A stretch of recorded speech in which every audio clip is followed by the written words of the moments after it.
यह कथा कैलाश पर्वत से शुरू होती है, जहाँ भगवान शिव और देवी पार्वती निवास करते थे। एक दिन जब भगवान शिव ध्यान में लीन होकर हिमालय के कंदराओं में चले गए थे, तब पार्वती जी ने स्नान करने का विचार किया। स्नान के लिए उन्होंने उबटन लगाया और उस उबटन से उनके शरीर से निकली हुई मिट्टी को उन्होंने इकट्ठा किया। पार्वती जी ने उस मिट्टी से एक सुंदर बालक की मूर्ति बनाई और उसमें प्राण फूंक दिए। इस प्रकार गणेश जी का जन्म हुआ। यहाँ पर एक रोचक बात यह है कि पार्वती जी ने गणेश जी को बिना शिव जी की सहमति के बनाया था, अर्थात शिव जी को गणेश जी के जन्म का कोई भी बोध नहीं था और गणेश को आदेश दिया कि वह द्वार पर खड़ा होकर किसी को भी अंदर न आने दे। जब तक माता स्नान कर रही है तब तक तुम्हें द्वार पर खड़ा होना है। कुछ समय बाद भगवान शिव लौटे। उन्होंने देखा कि एक अपरिचित बालक दरवाजे पर खड़ा होकर उन्हें अंदर जाने से रोक रहा है, क्योंकि भगवान शिव को तो पता ही नहीं था कि गणेश नाम का कोई बालक पार्वती जी ने अपने शरीर पर लगे हुए उपटन से बनाया है। इसीलिए भगवान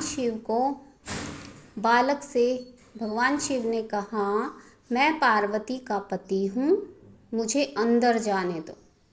लेकिन गणेश जी ने दृढ़ता से मना कर दिया। वे केवल माता पार्वती के आदेशों का पालन कर रहे थे।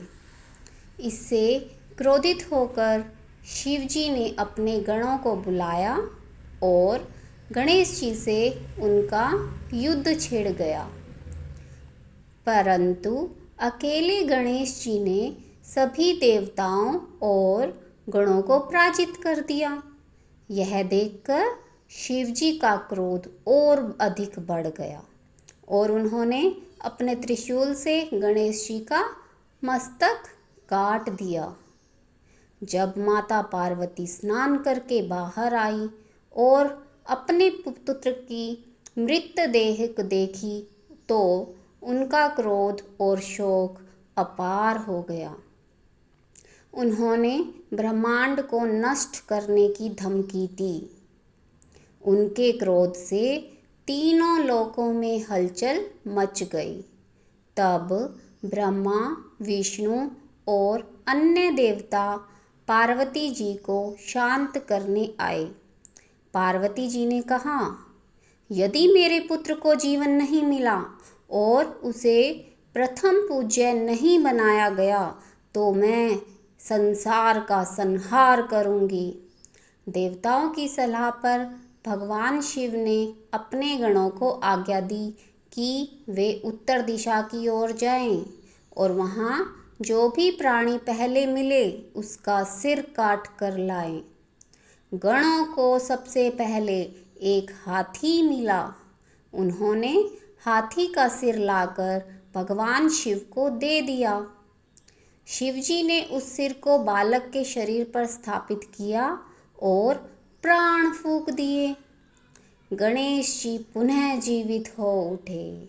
इस प्रकार वे गजमुख या गजानन कहलाते हैं। गणेश को प्रथम पूज्य बनाया गया।